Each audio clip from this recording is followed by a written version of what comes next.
Olá, sejam bem-vindos ao nosso programa de educação com a Santa Casa de Belo Horizonte. E aí, Débora? Ah, tudo bem? Tudo bem? E você? Tudo bom. Então, boa noite para todo mundo. Lembrando que este é o programa de educação da Santa Casa de Belo Horizonte, que antigamente era presencial e agora é online. E a gente segue aí firme na nossa caminhada educacional como a base do tratamento. E hoje a Débora está aqui para responder várias e várias e várias e várias. Nossa, pelo jeito nós vamos varar a noite aqui, né? Vamos, pessoal. Então não se preocupem. Primeira pergunta, Débora. A fruta madura e a fruta verde fazem diferença na glicose? Essa foi uma pergunta que surgiu aí. Vamos começar por ela? Enquanto eu Então, olho as caixinhas? boa noite, pessoal. Para quem não me conhece, eu sou a Débora, da equipe da doutora Janice, né? Nutricionista, da equipe do Ambulatório de Diabetes Tipo 1 da Santa Casa. E realmente a gente sempre faz o nosso programa de educação e hoje estamos aqui para falar de nutrição, né? Cada semana foi um assunto, né, Janice? Isso. A gente pegou da nutrição, a gente sabe que a nutrição está sempre pautada, cheia de dúvidas, né? Desde o início do diagnóstico, inclusive no decorrer do diagnóstico, até nós mesmos, né, Janice, profissionais de saúde, estamos sempre nos atualizando, porque toda hora é uma coisa nova que a gente aprende na nutrição. E não só na nutrição, quanto na a terapia médica toda, né, do diabetes. Então, essa pergunta é uma pergunta realmente, não é todo mundo que já atinou para isso, mas algumas pessoas já têm me perguntado. Realmente, assim, se a gente pensar bem, né, Janice, a gente não gosta de comer fruta verde, né? Fruta verde não é exatamente Eu gosto de banana mais ou menos. mais ou menos, né? Um pouquinho verde, né? Não pode ser muito. Pouquinho verde, exatamente. Inclusive, a banana verde, a gente até sugere fazer a tal da biomassa da banana verde, né? Que é uma fibra muito boa. Tem um amido resistente, né? Que ele ajuda, inclusive, a melhorar o controle da glicose. Quando a gente coloca essa farinhazinha, se for fazer uma farinha de banana verde ou a biomassa mesmo, ela ajuda a não ter uma elevação muito grande na glicose. Então, as frutas, em geral, quando elas estão mais verdes, elas não estão ou com o amido ou com a frutose. Então, elas podem ter mais amido resistente. Na verdade, esse amido resistente é como se fosse uma fibra mesmo, né? Então, mais pectina também, que é um tipo de fibra. Então, quando ela vai ter na sua maturação, ela vai diminuindo essa quantidade de amido resistente e ela realmente tem uma facilidade de elevar a glicose mais rapidamente. Tá? Então, é esse que é o fundamento aí. Mas na maioria das vezes, na maioria das frutas, a gente não gostaria de comê-las verdes, né? Mas tem esses processos que a gente pode fazer, inclusive aí a biomassa de banana verde. É uma opção. Então vamos lá. Você tá com a listinha aí, que até agora eu não consegui baixar a minha aqui. Então, o mais importante, assim, para a gente começar esse assunto, né, Janice, é começar desde da base, né? Quais são os alimentos que realmente afetam mais a glicemia? A gente já tem uma ideia um pouco só da gente comer, quem tem diabetes monitora a glicose, comeu já viu, né? Parece assim, a gente está com o exame o tempo inteiro na mão, né? Então, a gente sabe que os pães aumentam a glicose, as farinhas em geral, o arroz, a batata, o macarrão, as frutas, o açúcar, tudo isso, né, além do leite também, tem um componente também, que são componentes em comum, que são os carboidratos, né? Na verdade, os componentes que tem nesses alimentos, tem vários tipos de carboidratos, é o nutriente que mais afeta a glicose, né? Então, a gente já falou algumas fontes aí, e realmente, pensando no nutriente, o nutriente que mais afeta a glicose é o carboidrato. E o que é carboidrato? É o açúcar do alimento. Nem sempre o açúcar do alimento, a gente pensa no açúcar como doce, né? Então, realmente, não é só alimentos com gosto doce que tem açúcar, né? A gente sabe que os açúcares, eles podem vir de várias formas. Ele pode vir da forma de doce, ele pode vir da forma do pão, né, que tem o amido lá dentro. Esse amido vira glicose no nosso organismo. A fruta também tem um tipo de carboidrato que é a frutose, então a frutose se transforma em glicose também no nosso corpo. E a lactose também, que é do leite e do iogurte. Muitas vezes no iogurte ela é quebrada em galactose e glicose. São dois outros tipos de carboidratos. Então, realmente, todos esses alimentos vão virar, todos esses componentes vão virar glicose no nosso organismo. E as fontes principais são aquelas que a gente vê realmente na glicemia, que sobem bastante a glicemia, que é o pão, a farinha, o arroz, a fruta, a batata. Mas não quer dizer, né, que a gente não possa ingerir, porque na verdade a gente tem uma necessidade de carboidratos na nossa alimentação. Então, esse é a introdução principal aí do que afeta mais a glicose. E uma pergunta muito frequente no consultório, Débora, é quando as pessoas falam assim: eu estou fazendo uma dieta com pouquíssimo carboidrato, mas a minha glicose não está ficando assim tão boa quanto eu imaginava. Olha para você ver, doutora. Eu só como carne e salada. Mas quando a gente vai ver a quantidade de carne, 2 bifes, 3 bifes, 4 ovos, às vezes até mais, né? Ovos, do que isso em uma única refeição. E outra coisa frequente é a pessoa falar assim: não entendo, não estou comendo arroz, não estou comendo feijão, não estou comendo pão. 2 horas depois, minha glicose tá linda. Mas quando chega antes do almoço, tá um horror. Antes do jantar, tá um terror. Como é que pode, doutora? Eu não comi nada a tarde inteira. Isso é uma dúvida muito frequente, Débora. Explica para o povo ainda que eu ainda não desisti aqui de fazer entrar no celular aqui. Vê no WhatsApp, no meu, que eu te mandei. Tá. Se eu sumir aqui é porque eu estou procurando, tá? Mas pode ir. Então, na verdade,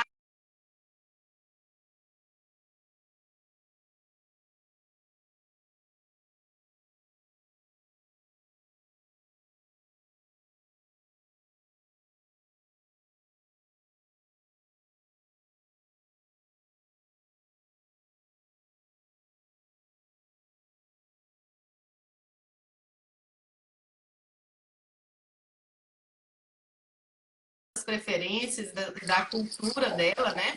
Para a gente poder pensar em se vale a pena realmente uma dieta low carb, se não, né? Então, sempre respeitando a cultura, as preferências, o que realmente faz o prazer também da alimentação daquela pessoa. Então, algumas pessoas a gente aumenta mais a proteína, a gente diminui um pouco o carboidrato, e outras não consegue viver sem o carboidrato, então vamos ajustar para uma quantidade mais normalizada de carboidrato. Nunca a gente preconiza o excesso de carboidratos, né? É de normal a um pouco abaixo quando a gente realmente tem as indicações. E isso a gente observa principalmente também necessidade de ganho de peso, crescimento, vários fatores que a gente tem que verificar a necessidade de carboidratos.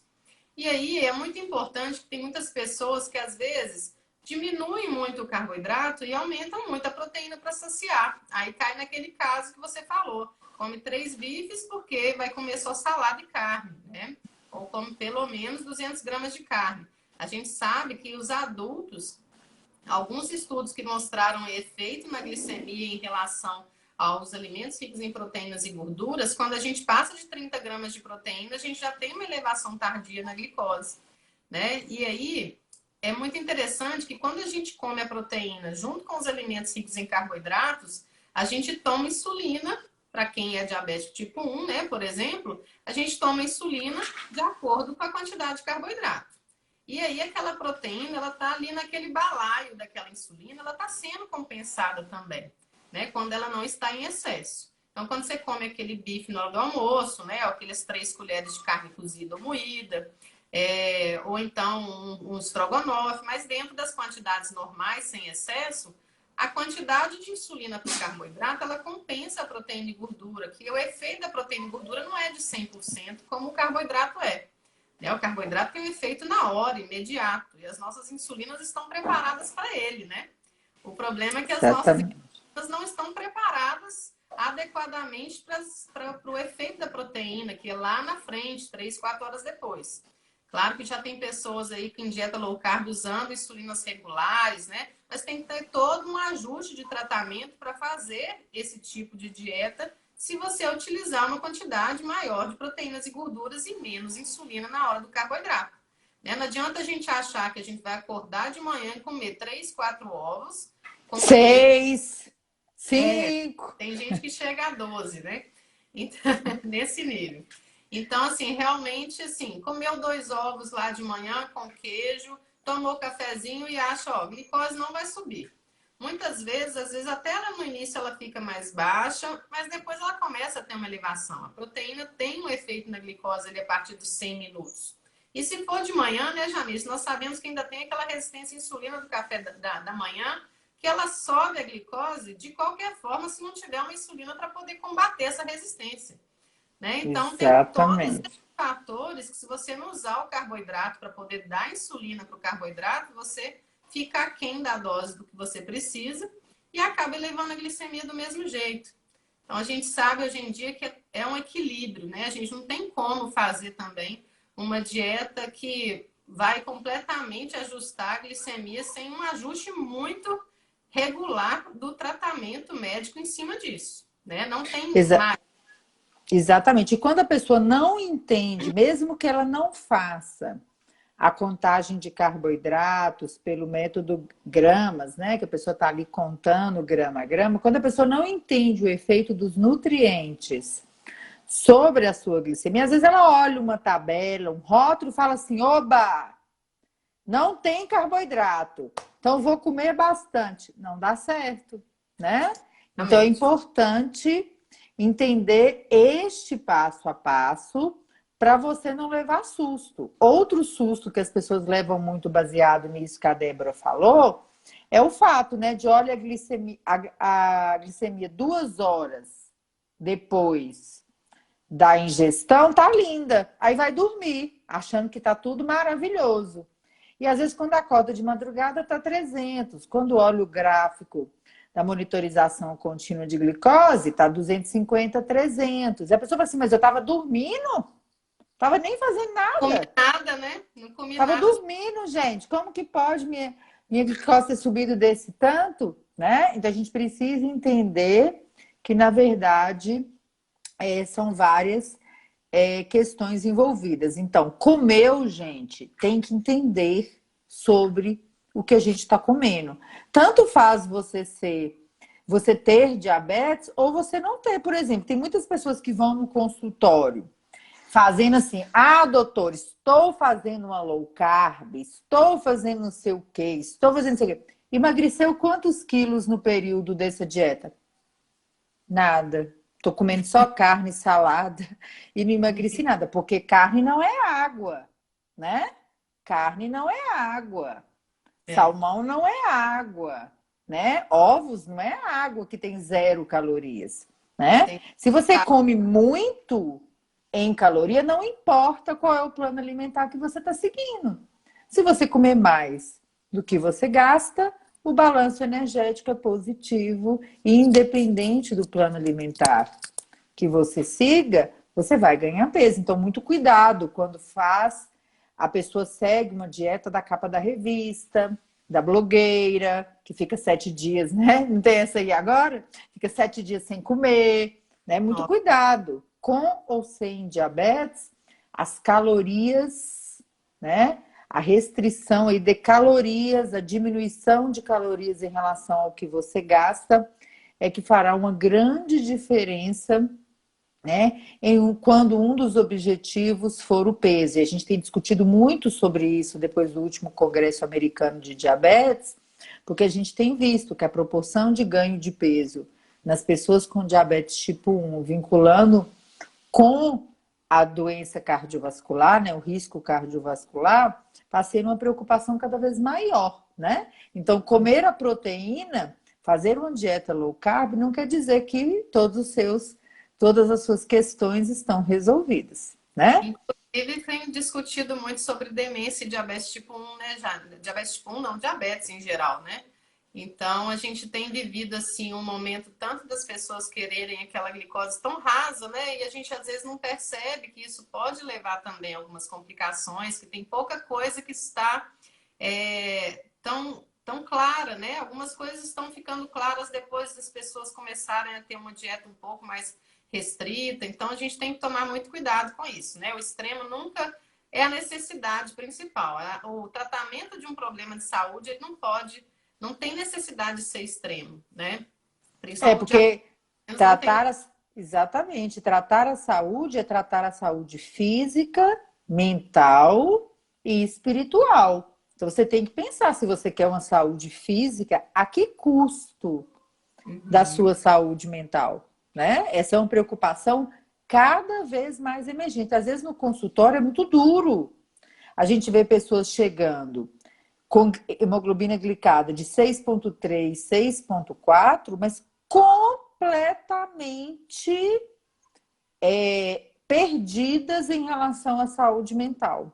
Porque o preço para alcançar aquilo é sobre-humano. Existe um limite para tudo, né? Tem se preconizado até abaixo de 6 atualmente, né? Nas redes sociais eu tenho escutado muito isso. Então, assim, é uma coisa que realmente às vezes a pessoa começa a viver para o diabetes. Será que esse é o objetivo, né? A gente tem sempre que pensar, será que aquela redução que a gente está querendo ali, ela está pautada numa normalidade, de uma qualidade de vida comum, né? Que seria interessante para você? Se a resposta for sim, né? Tudo bem, né? Conversa com o seu médico e com o seu educador em diabetes e faça o melhor, né? Mas realmente a gente não precisa colocar uma receita de bolo única para todo mundo, né? O problema é que às vezes parece que tem que ser todo mundo igual. Então não tem necessidade. Cada um buscando o seu melhor, a gente consegue, né?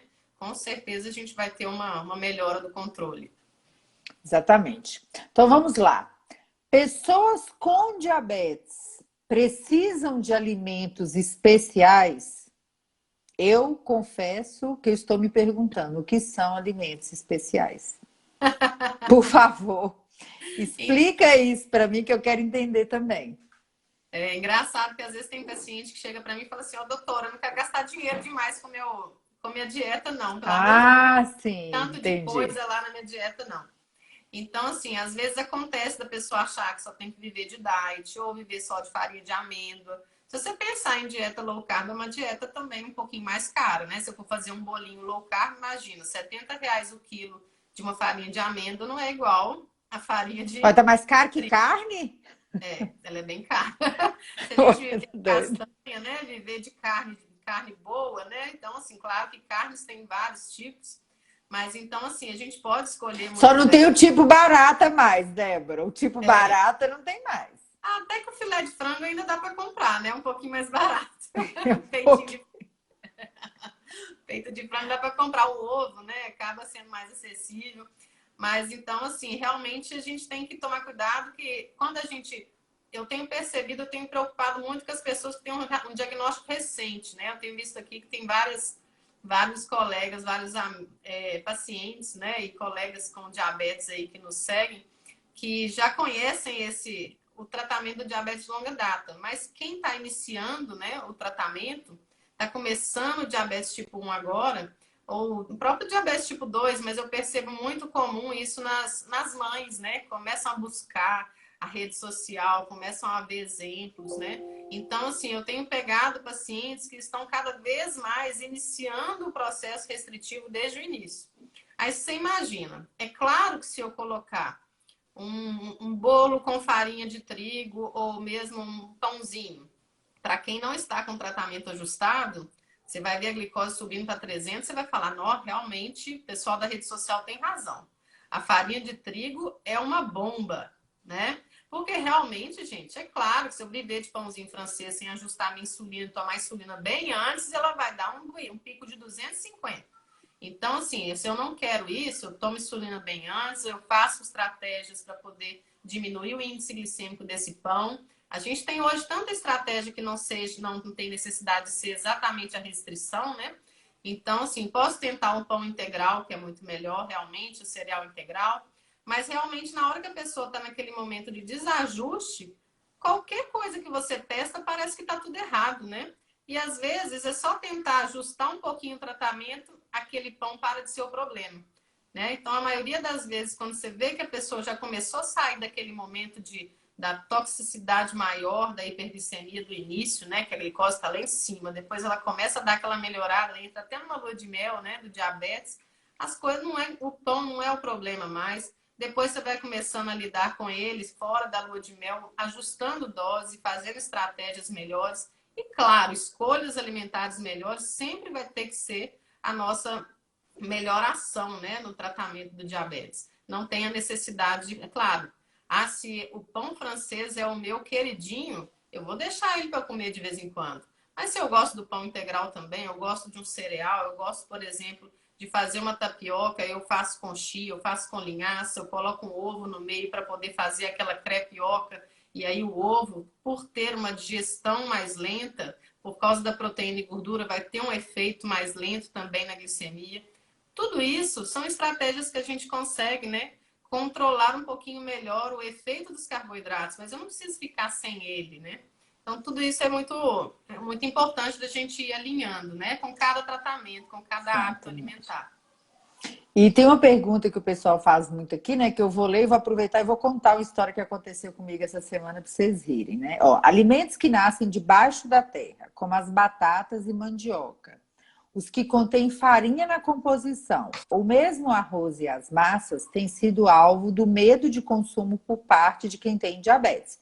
Mas, na verdade, para se ter um bom controle, é necessário realmente evitar mesmo esses alimentos. Então, isso aí talvez seja uma das coisas que a gente mais ouve. Aí, essa semana, eu atendi uma família, né? E aí, o adolescente, eu perguntei para ele assim: você tem alguma dúvida? Ele, eu só preciso saber de uma coisa. O que que eu posso comer? Aí eu falei com ele, então vamos fazer o seguinte, vamos fazer um quiz. Você fala, eu respondo sim ou não.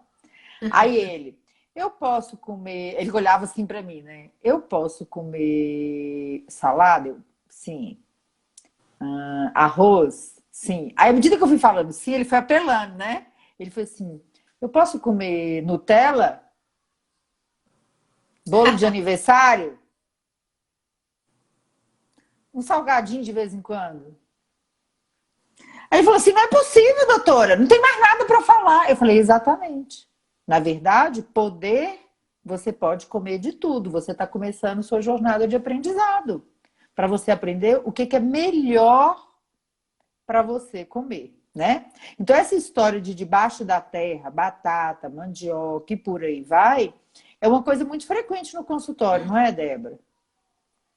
Na verdade, as pessoas agora já estão num nível de pergunta, às vezes até além, né? Então, na verdade, essa do debaixo da terra ainda existe, mas ela realmente não tem fundamento, né? A gente sabe que tem fundamento por ser um alimento rico em amido e a gente sempre pensa naquela troca, né? A gente faz a tal da contagem de carboidrato por substituição ou você ajusta a dose da insulina para comer esses alimentos. Né? Como eu já falei, tem a conjugação da quantidade de insulina para o tanto que a gente come, né? Em carboidrato, ou mesmo a medicação que a pessoa utiliza, né? A gente tem sobre um tratamento ajustado em cima da quantidade que a pessoa come. Claro que essa quantidade, o ideal seria que fosse ajustado, né, com o nutricionista, de acordo com metas de carboidrato por refeição, prescritas de acordo com a sua necessidade nutricional. Mas a gente tendo esse plano alimentar e eu respeitando aquela quantidade de carboidrato, eu posso comer batata, eu posso comer mandioca, batata baroa, eu posso comer arroz, farofa, no mesma refeição, mesmo que desde que eu consiga, né, fazer aquela troca. Por exemplo, se eu posso comer 4 colheres de sopa, eu posso comer uma de batata baroa, uma de inhame, uma de arroz e outra de farofa, por exemplo, né? São todos alimentos ricos em amido. Se a minha necessidade é em torno de 20, por exemplo, 20 gramas de carboidrato desses alimentos, então eu posso dividir esses carboidratos também em alimentos diferentes. Né? Então, isso que é a mágica da meta de carboidrato, e você poder escolher dentro de uma meta o que você quer comer. Mesmo que eu não queira comer aquela batata, queira comer a sobremesa depois, eu posso deixar de comer o arroz e a massa, comer, por exemplo, uma salada e a carne e comer uma sobremesa depois do almoço, sem problema nenhum. Então, eu estou mantendo a meta de carboidrato por refeição. Então, a pessoa, né, ela tem que ser o gerenciador do seu tratamento, ela tem que escolher o que ela gosta, que te dá prazer, mas desde também que ela não fique, né, escolhendo só alimentos não saudáveis, toda hora trocando fruta por chocolate, né? Toda hora trocando uma sobremesa pelo aquele alimento que tem mais valor nutricional, né? Então a gente tem que tomar muito cuidado com os excessos sempre, né? Todo excesso é sobra, então a gente realmente tem que tomar esse cuidado de escolher melhor no nosso dia a dia. Exatamente. E aí uma dica também muito importante, né, gente? Às vezes as pessoas se preocupam muito com o que pode e o que não pode para aquela pessoa da família que tem diabetes. Só que em contrapartida, a preocupação com pode e não pode é tão grande que às vezes as pessoas esquecem de se perguntar o que é saudável e conveniente e indicado para todo mundo, né? Porque quem é que pode, pelo amor de Deus, comer tudo de qualquer forma, em qualquer quantidade, a qualquer hora? Ninguém. Não é possível, porque não tem jeito de ser assim. Se bem que eu queria, viu, Débora? Já contei para vocês, né? Vou contar para vocês então. Meu sonho, o que eu queria, eu, Janice, se fosse possível essa mágica de se comer de tudo a qualquer custo, a qualquer hora. Eu gostaria de acordar de manhã, comer uma bandeja de pão de queijo, de bolo e um copão de leite com Toddy. Todo dia.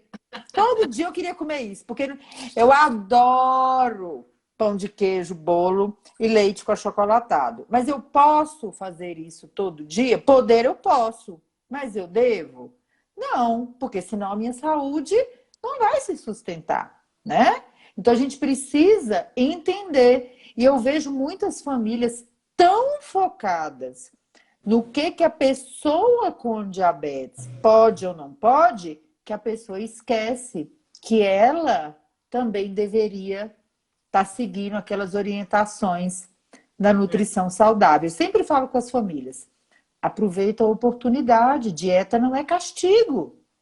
Tem gente que acha que precisar alimentar bem depois do diagnóstico do diabetes é você ser castigado por ter um diagnóstico. Eu falo, ficou doido, porque alimentação saudável é para todo mundo. Aproveita a oportunidade e olha como que está a sua família. Tá todo mundo dentro de casa? Tá com peso saudável? Todo mundo dentro de casa alimenta bem? Todo mundo dentro de casa conhece as suas necessidades? A maioria das respostas de todas as famílias é não. Meu marido está acima do peso, minha outra filha está abaixo do peso, minha mãe que mora comigo não tem mais massa muscular, está perdendo peso à medida que vai envelhecendo. Eu falo assim, então, aproveita para entender que esse ganchinho da nutrição como tratamento do diabetes pode ser a chave para a sua família viver mais e melhor. Tudo é a forma como a gente olha. Tá todo mundo rindo aqui do meu pão de queijo, do meu bolo e do meu leite com Toddy, né? Vocês Falando, estão... uma delícia. uma delícia. Mas quando eu compro o bolinho, eu já compro, ó, pequenininho, né? Porque quando você gosta, tem que ser assim. A gente tem que fazer, né, o pequenininho. Vamos lá para outra, então. Usar cereais integrais ajuda ou não adianta muito no controle da glicemia? Incluir a aveia na alimentação, mas não vi nenhuma melhora da glicemia pós-prandial. E aí, Débora? Então, essa questão da aveia, né? As pessoas às vezes escutam, né, de uma pessoa ou outra, coloca aveia, que eu escutei que é bom para glicemia, né? Então, a questão da aveia é porque ela é rica em fibra solúvel, né? E essa fibra solúvel, ela ajuda a lentificar a absorção do carboidrato no intestino. Então, a glicose sobe devagarinho.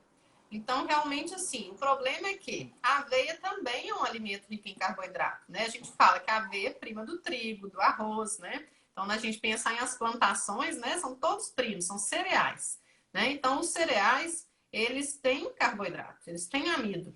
Podem ter mais fibra se forem menos polidos, ou podem ter menos fibra se forem mais polidos. Então, assim, o trigo também, o trigo, farelo de trigo, tem bastante fibra também, é ótimo. Então, a gente tem que verificar só se a pessoa, por exemplo, ela está fazendo a introdução dessa aveia da forma correta. Eu já peguei muitas pessoas assim que colocam lá, estou fazendo um mingauzinho de aveia à noite, mas quantas colheres de aveia você coloca? Coloca 5 colheres de aveia para fazer um mingau de aveia. E 3 colheres de aveia equivale a um pão em carboidrato. E às vezes Então, nem tira o pão, acha que a aveia não tem nada, né? Que exatamente. tudo pode com a aveia. Exatamente. Ou a pessoa tira o pão e coloca a aveia na quantidade que acha melhor, ou ela está, por exemplo, fazendo isso no meio da manhã que ela comia só uma fruta, e aí para diminuir o índice glicêmico da fruta, ela coloca uma colher de aveia lá, só que a glicose pode subir mais devagar, mas se não tiver insulina suficiente para esse tanto de carboidrato, ela vai subir mais. Vai subir mais devagar, mas vai subir mais. Né? Então, essa questão do índice glicêmico também não é mágica, gente. O mais importante é a soberana frase que a gente sempre fala, né? O mais importante é a quantidade de carboidrato ingerido e não a fonte. Então, a gente primeiro está na Exatamente. quantidade. Eu comer um brigadeiro não vai fazer diferença nenhuma às vezes. Às vezes eu não vou precisar nem de insulina, porque são 6 gramas de carboidrato. Se eu tiver com uma glicose boa, às vezes está lá 80 de glicose. Você vai comer um brigadeiro, ela vai para 120, às vezes não vai fazer diferença nenhuma na sua vida.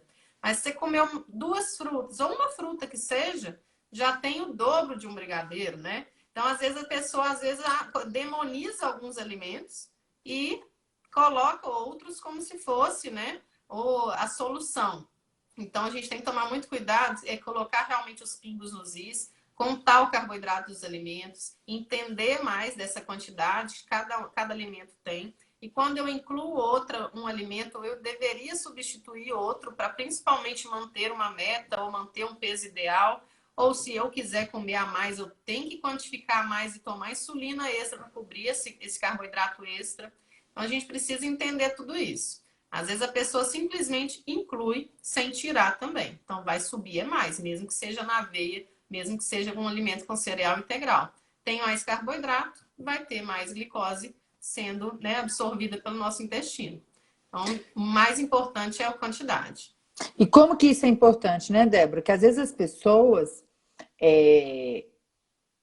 iludidas com o marketing de produtos diet saem por aí comprando tudo que é diet, né? E às vezes se enganam muito, né? Com a quantidade que tem, pagam mais caro por esse alimento. Então, esses conceitos, a gente fala muito aqui da alimentação, da contagem de carboidratos, porque independente de que fase do diabetes que você está, na sua jornada educacional, você conhecer todos esses conceitos fará uma grande diferença na sua vida no futuro, né? Nessa caminhada. A gente vê pessoas aí com tempos diferentes na jornada educacional que enraizam certos conhecimentos do passado e babam de vontade de comer um pãozinho de sal e às vezes estão comendo 2 fatias de pão integral que tem mais carboidrato do que um pãozinho francês, né? Então, hoje tem tanta preparação no mercado que se você não tomar muito cuidado, você se engana, né? Com o conceito total. E às vezes as pessoas tomam raiva de um alimento, de outro, por causa da concepção de que, mas eu entendi que ele não iria aumentar a minha glicose. Gente, o que é não aumentar a glicose? Se o alimento tem carboidrato e você tem diabetes tipo 2 e come a mais do que a sua necessidade, vai aumentar a glicose se você não tiver reserva de insulina suficiente, né? Na pior das hipóteses, se você tiver reserva de insulina suficiente e comer mais do que você precisa, vai aumentar seu peso. Quanto mais aumentar seu peso, mais dificuldade sua insulina vai ter para trabalhar. E se você tem diabetes tipo 1, vai fazer diferença. Então, tira da boca de vocês essa história de que não vai aumentar a glicose, né? Aí eu aproveito para fazer uma pergunta muito comum no consultório. Débora, nem lembro se ela está na lista. Que diabos eu posso comer que realmente não aumenta a minha glicose?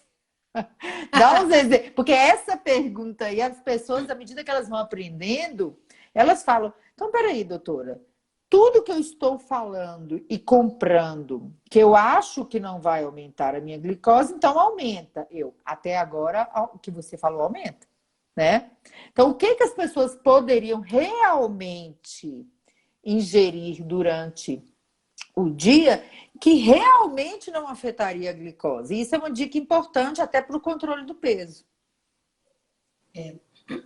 Na verdade, assim, a gente tem pouquíssimos alimentos, né? Na verdade, a gente pode até falar que não é muito alimento, né? Alguns são alimentos tipo vegetais, mesmo assim, os vegetais podem ter uma elevação dependendo do tipo de vegetal, que ele tem uma quantidadezinha pequena de carboidrato, mas pela fibra ela se compensa ali e não vai fazer efeito na glicemia, a maioria das vezes.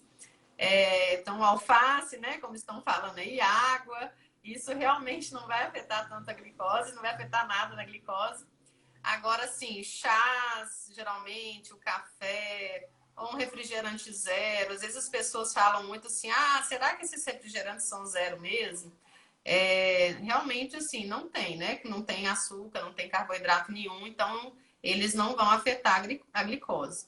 Então, esses alimentos, né, que são zero de carboidrato, que não tem outros nutrientes, aí sim a gente pode pensar que ele não vai elevar a glicemia. Mas a maioria das vezes não são muito alimentos, né? Eles são alguns aditivos que a gente está tomando. A gente não pode falar que um refrigerante é alimento. As águas, o café, o chá, eles são alimentos realmente. A gente não pode falar que são nutritivos, porque eles não têm uma quantidade de nutrientes para poder nos nutrir, mas eles são alimentos que nós podemos tomar aí que não vai afetar a glicose. Às vezes uma limonada, né? Limonada, um suco de lima. Isso, aí fica com adoçante ali bem diluidinho, ou puro, né? Para quem quiser usar puro. Aí realmente não afetaria a glicose. Mas mesmo eles, né, tem aqueles 3 graminhas de carboidrato. Às vezes ela pode passar ali de um 80 para 90, né? Então, quer dizer, são raríssimos os alimentos que a gente não tem um efeito na glicose. Tudo vai afetar a glicose desde que ele tenha algum tipo de valor nutricional, né? Então, a gente precisa realmente entender tudo isso, porque às vezes a gente conta carboidrato, faz a contagem de carboidratos, e aí faz lá, começa a observar, carne é zero de carboidrato. Vai olhar queijo é zero de carboidrato. Ovos é zero de carboidrato. Mas esses alimentos, por exemplo, eles são ricos em proteínas e gorduras. E a proteína e gordura não afeta na hora. Às vezes a gente come, observa a glicose, ela tá ótima. Às vezes tá lá no churrasco, beliscando carne, e você pensa, nossa, que maravilha. Às vezes a pessoa tá tomando um vinho, né? Alguma coisa assim, seco. Ou ela tá tomando alguma caipirinha sem açúcar. Começou a tomar até alguma bebida alcoólica que não tenha carboidrato, né? Com exceção aí da cerveja, que a maioria das pessoas que gostam aí de um churrasquinho vão tomar cerveja. A cerveja tem carboidrato e ela também afeta a glicose. Às vezes a pessoa que está ali tomando uma caipirinha, um gin, um rum ou um vinho seco e a carninha só beliscando com queijos e vinhos, fica com a glicose maravilhosa na hora que está comendo. Só que mais tarde, deu 100 minutos, 120 minutos depois que você começou a comer uma quantidade mais substanciosa de proteína, a glicose começa a se elevar. Então, realmente, assim, essa pergunta é quase assim, respostas bem restritas, né? Quase não tem alimento muito que a gente possa pensar que não afeta. Mas aquele momento que você quer beliscar alguma coisinha que não faz tanto efeito na glicose, algum tipo desses alimentos, beliscando pequenos pedacinhos, não vão fazer efeito na glicose. Peguei uma fatiazinha de queijo com café. Não teria muito problema. Essa fatiazinha de queijo com café que você come, no máximo, se você estiver beliscando, vai aumentar um pouco o valor energético da sua dieta. E se você estiver fazendo uma dieta mais calculada, você vai passar um pouquinho da quantidade, né? Se você compensar em outro momento, não teria problema. Mas tudo a gente tem que ter contabilização, né? Agora tem um outro lado também que às vezes as pessoas têm dificuldade de entender, que quando a gente está tratando sobrepeso, obesidade, a gente fala muito dos alimentos anjo, né? Que são aqueles alimentos que vão impedir você de ficar ingerindo uma quantidade de carboidrato e caloria, né, maior. E com isso aí, gente, é claro, por exemplo, eu tô com fome. Se eu entrasse na cozinha e pegasse uma banana, uma maçã, um biscoito de água e sal, eu tô consumindo tudo ali dentro, né? Se eu entro e tomo uma garrafa de chá, eu estou deixando de consumir calorias. Não é exatamente, gente, o chá que está fazendo você perder peso ou ter a glicose melhor. É o fato de que aquele alimento está despistando ali, às vezes, a vontade de comer. Sem contar que muitas pessoas bebem muito pouca água e ficam com aquela sensação toda hora que precisam comer ou beber alguma coisa. E se elas vão lá e tomam um refrigerante diet, uma jarra de chá, uma jarra de limonada, você fica mais hidratado. E aquela sensação de querer toda hora estar atrás de alguma coisa, às vezes é simplesmente água. E é impressionante como chega no consultório pessoas reclamando de fadiga, cansaço extremo, dor de cabeça. E quando você vai quantificar, a pessoa às vezes não bebe 2 copos de água no dia, né? Então, isso é uma coisa muito importante. Não é que isto te faz perder peso, ou isto faz o controle da sua glicemia ser melhor, sua glicose baixar. É porque ele ocupa um lugarzinho mental na hora de que você quer mastigar que seria ocupado por alguma outra coisa. E para vocês terem uma noção, a gente tem estudos mostrando que para qualquer pessoa de qualquer tipo de diabetes, consumo de alimentos com mais de 10 gramas de carboidratos, que parece pouco, né? Já precisa de intervenção no caso dos pacientes com diabetes tipo 1, porque de um jeito ou de outro, eles terão um impacto grande na sua curva. Então, é muito importante ter essa noção. O Sérgio até perguntou aqui, ó, boa noite, o morango, vou aproveitar para já ler a outra pergunta. É muito comum dizerem que algumas frutas não podem ser ingeridas pelas pessoas que têm diabetes. Existe mesmo essas frutas e quais são elas? Então, respondendo a pergunta do Sérgio, inclusive, o morango, as frutas vermelhas, né? Elas têm uma quantidade de carboidrato bem pequena, além de serem frutas muito, né, ricas em vitaminas, minerais, antioxidantes, são ótimas opções ali para aquele momento que você quer comer alguma coisinha e esperar a refeição chegar, aquele momento que você quer beliscar alguma coisa. E às vezes você come ali 2 morangos grandes, você já sente que dá uma acalmada naquela vontade de comer alguma coisa. O morango realmente é uma fruta que ajuda bem. O efeito na glicemia é muito pequeno.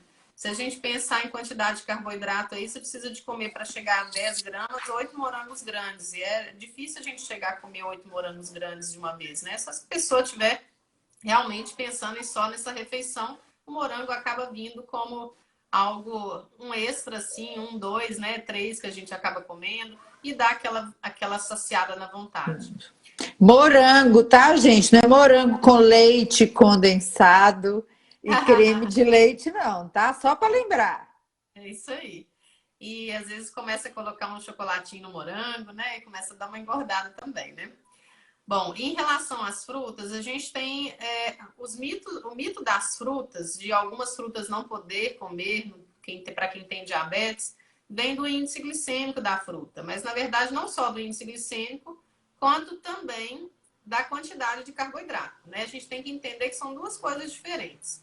Então, a quantidade de carboidrato, toda fruta tem o seu conteúdo de frutose, né? Aquelas mais azedinhas têm menos, como por exemplo a lima, o limão, tanto que dá para fazer suco aí com eles, né? Com a lima e com o limão, e não tem tanto efeito na glicose. O próprio suco de morango, a gente pode fazer isso também.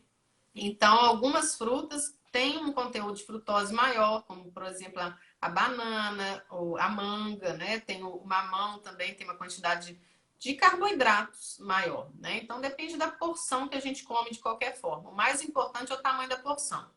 Pensando em índice glicêmico, que é a velocidade que a glicose sobe, quais frutas aumentam rápido? Porque se você escutar aí na sabedoria popular, a pessoa vai falar caqui, uva, a banana, porque tem um efeito na glicemia grande, mas é pelo seu conteúdo de carboidrato, então tem que ajustar o tratamento direitinho para poder comer aquela fruta da forma adequada, sem ter nenhum efeito na glicose. O tamanho da banana, né, como a gente já viu, assim, podem ser variáveis demais, né? A gente tem bananas de bananas pequenas, quanto a banana média, mais ou menos o tamanho da nossa mão assim. Então, se a gente pensar o tamanho de uma banana média, seria isso. Então, quais são as bananas médias que a gente encontra geralmente no mercado? São, às vezes, pouquíssimas, né? Tem hora que a gente acha bananas enormes. Então, a gente ajustando o tamanho da porção, a gente consegue ter um ajuste do controle glicêmico. E aí, as frutas que realmente têm alto índice glicêmico, porque nem a banana nem a manga são de alto índice glicêmico, elas estão no baixo índice glicêmico. Na verdade, a banana eu sei que está, a manga provavelmente está no médio índice glicêmico. Agora, o alto é somente melancia e melão. Então, a melancia e o melão, elas têm um índice glicêmico mais alto, que tem um número de 70 em relação ao número do índice glicêmico. Em relação aí a pensar em referência para esse número, para quem não conhece bem sobre índice glicêmico, o 100 é o aumento da glicose pura. Então, a gente acaba ajustando esse valor de índice glicêmico com uma referência, que é a glicose pura ou pão branco. Então, 70 seria um índice glicêmico, a partir de 70 é um índice glicêmico alto e é o índice glicêmico da melancia e do melão. E aí, se a gente pensar assim, já que a melancia e o melão são de alto índice glicêmico, eu não devo comer? Não é assim. Na verdade, não tem essa necessidade. A gente pode ter essa referência, né? Então, por exemplo, se a minha glicose está alta hoje e eu vou comer uma fruta, tô com fome, é melhor não escolher uma de índice glicêmico alto nesse momento. Mas, de qualquer forma, o que mais importante é ajustar o tamanho da porção. A quantidade de melancia, por exemplo, 200 gramas de melancia, eu pesei lá na balança e vi o que é 200 gramas de melancia, uma fatia média. Então, eu tenho em torno de 11 gramas de carboidratos. 11 gramas de carboidrato não é uma quantidade de carboidrato tão grande. Claro que a gente tem que ajustar a insulina com base em todos os tratamentos. Aí cada um tem sua necessidade de relação insulina-carboidrato. Mas é uma quantidade, né, razoável, 11 gramas de carboidrato. Então, ela não vai subir tanto, porque não é um alimento assim que tem 20 e tantos de carboidrato, 30, 40, né? Você vai comer uma porção só, ela vai subir rápido, mas não vai subir muito.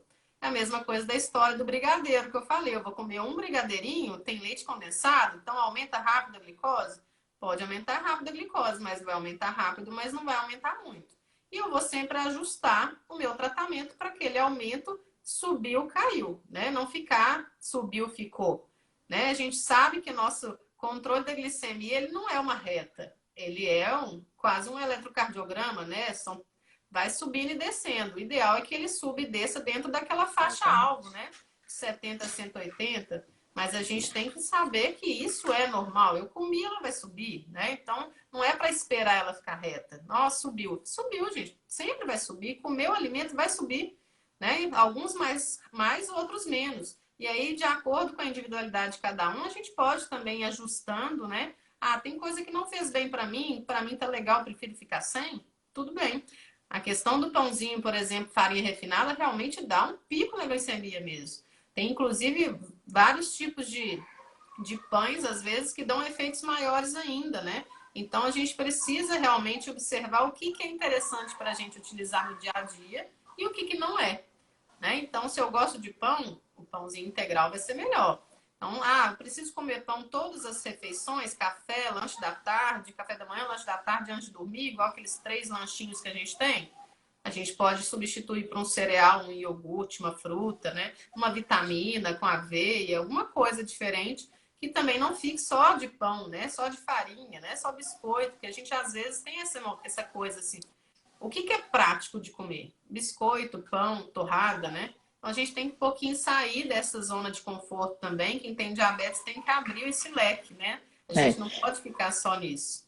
Agora, tem uma coisa importante em relação às frutas, né, Débora? Porque, às vezes, muitas pessoas acham que uma banana é igual a uma maçã, que é igual a um abacaxi, que é igual a metade da melancia, né? As pessoas esquecem. Então, por que a melancia, ao meu ver, é problemática? Porque ninguém quer comer o triângulo da melancia, né? Você quer comer o triângulo da melancia, né? A lua, a meia lua da melancia. E às vezes você não está comendo uma porção de fruta de melancia. Você está comendo 10 porções de fruta, né? E aí as pessoas falam assim, o problema é a melancia. O problema não é a melancia.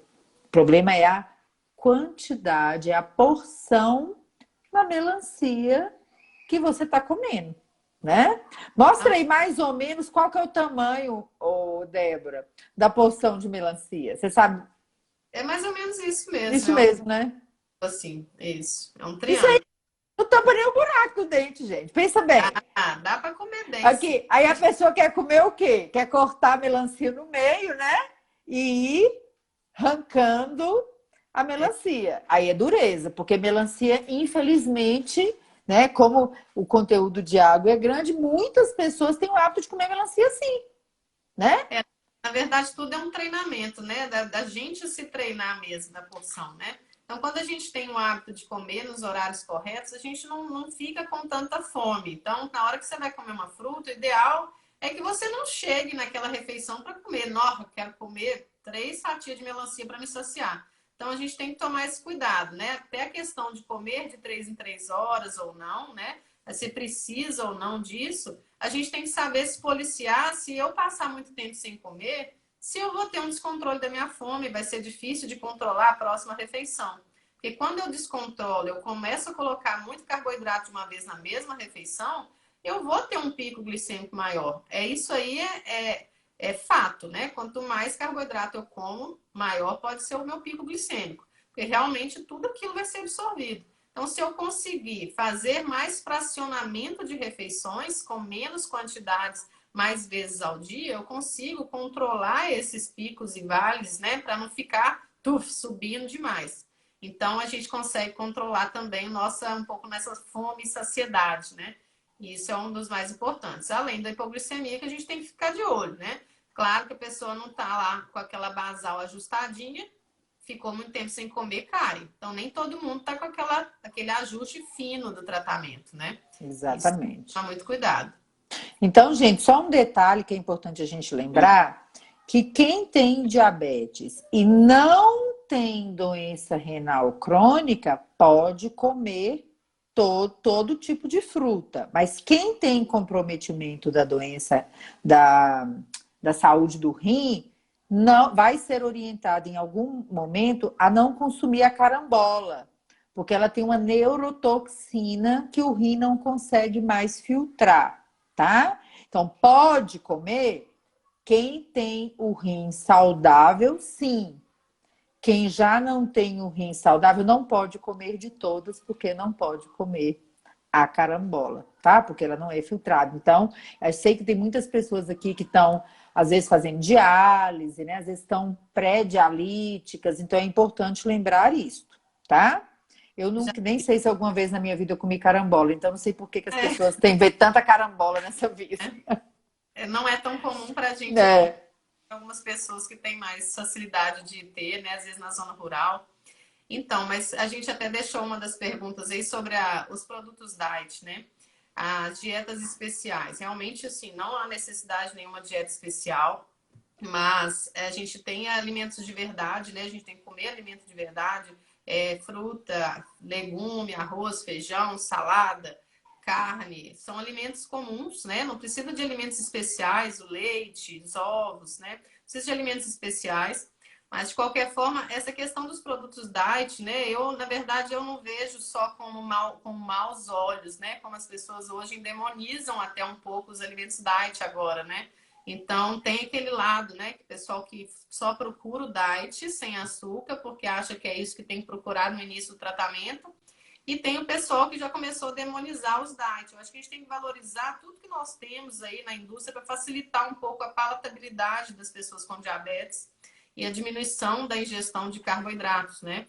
Então, a gente tem hoje em dia uma gama de alimentos que são com cereais integrais, mesmo que são os cookies, os biscoitinhos, uma gama de alimentos com cereais integrais e que são sem açúcar e que também tem algumas indústrias agora que estão preocupadas de colocar os adoçantes mais naturais. Então, a gente tem que realmente verificar que nós temos muitos alimentos hoje em dia como opção, né? Mas são opções, não são a necessidade de utilização Tem desse que, né? Não é o tem que. jeito nenhum. E, inclusive, a gente sabe que alimentos a gente pode comer praticamente de tudo, como você falou, né? Vários alimentos aí que o seu paciente perguntou. Posso comer praticamente de tudo, mas quando a gente vai pensar em líquido com açúcar, não é recomendado.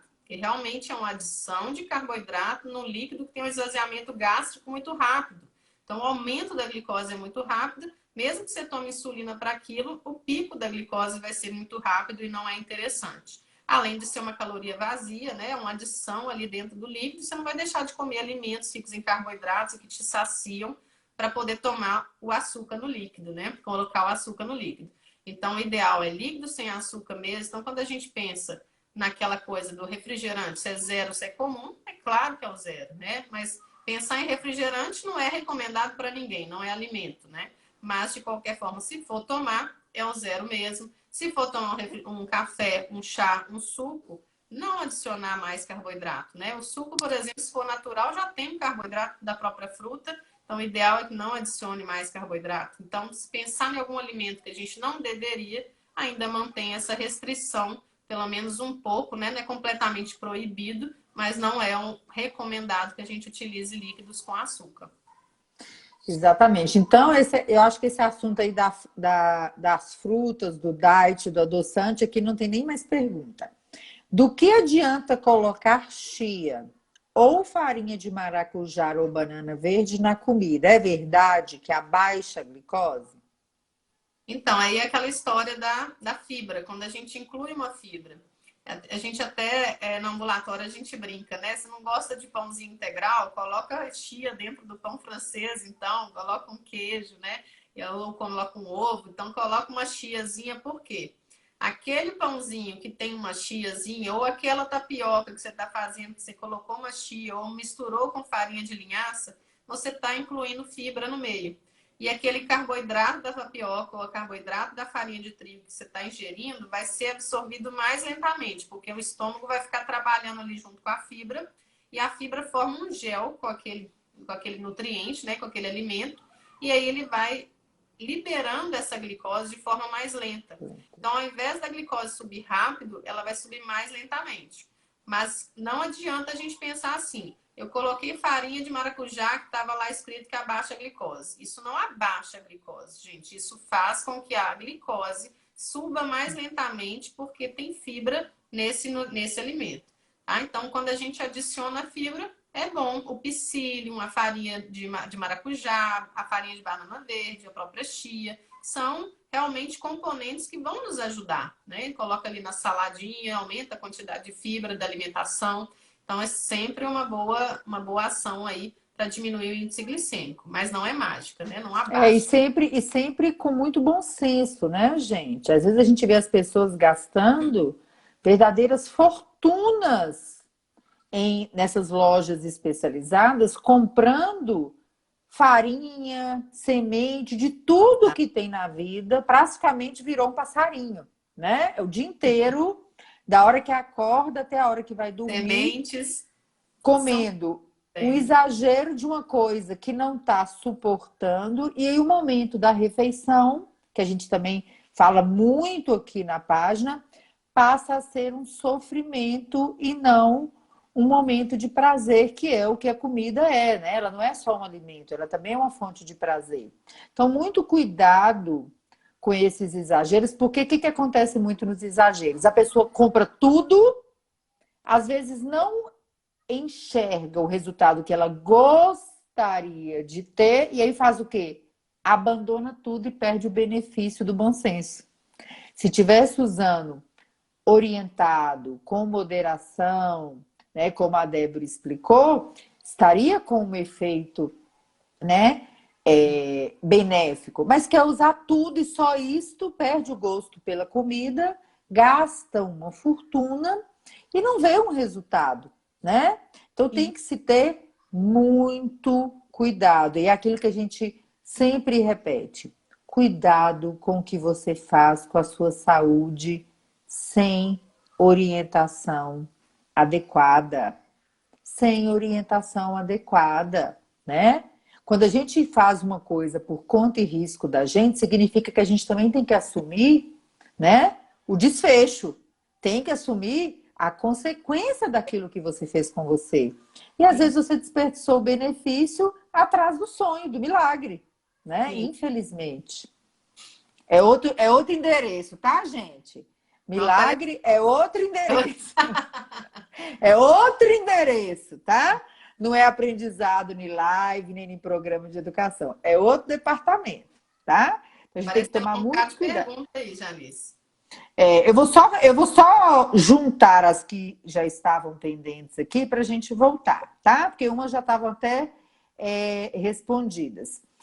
Consigo controlar a minha glicemia sem contagem de carboidratos? Claro, gente, né? A contagem de carboidratos é uma terapia nutricional que pode te ajudar e muito a viver melhor, a ter flexibilidade, a controlar a sua, né, o seu diabetes. Não quer dizer que você tem que fazer a contagem de carboidratos, mas aprender os conceitos dos carboidratos no dia a dia, você vai aprender, porque isso faz parte da consulta, né? Você não tem como fugir de uma consulta nutricional sem discutir carboidratos, proteínas, né, os macros, micronutrientes. Mas ninguém é obrigado, nem tem no tipo 1, nem tem no tipo 2, imagina, né? Débora, essa aqui, para a gente finalizar as que já tinham aqui. Não consigo perder peso, pois sempre que faço dietas com menos calorias, tenho hipoglicemia e sou obrigada a comer. O que eu devo fazer? Então, isso é uma dúvida muito comum, né? As pessoas às vezes não conjugam o tratamento do médico com o do nutricionista, né? E aí esse trabalho em equipe é muito importante para ter o resultado. Quando a gente vai fazer um plano alimentar, né? A pessoa quer emagrecer, a gente vai diminuir as calorias ou, em consequente, os alimentos em comparação ao que ela comia antes, né? O valor energético ela vai comer menos do que ela gasta para ela ter o resultado do peso, né? Na perda de peso. Só que, se a gente não ajusta, né, o tratamento, se a pessoa não está em contagem de carboidrato método gramas, que é aquela que ajusta a dose da insulina no caso da pessoa com diabetes tipo 1. Então, por exemplo, se ela não ajustou o tratamento de insulina e está usando a mesma quantidade, começou a comer menos carboidrato, o que vai acontecer?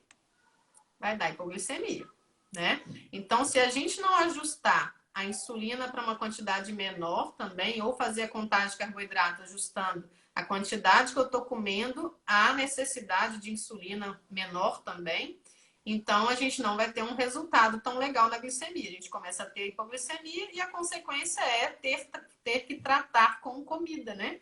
Comida extra. Hipoglicemia é comida extra. Então a gente vai ter que comer um doce, ou que seja uma fruta, né? Um mel, uma balinha, né? Um que seja aquela compulsão que começa a dar realmente uma compulsão alimentar maior e a pessoa acaba querendo comer mais alimentos. E fica difícil até de seguir a dieta, né? Porque quando a pessoa está com hipoglicemia, aumenta, né, o centro da fome e até da compulsão, não é uma fome normal, né? Muitas vezes a pessoa com hipoglicemia, ela sente, experimenta sintomas de passar mal mesmo.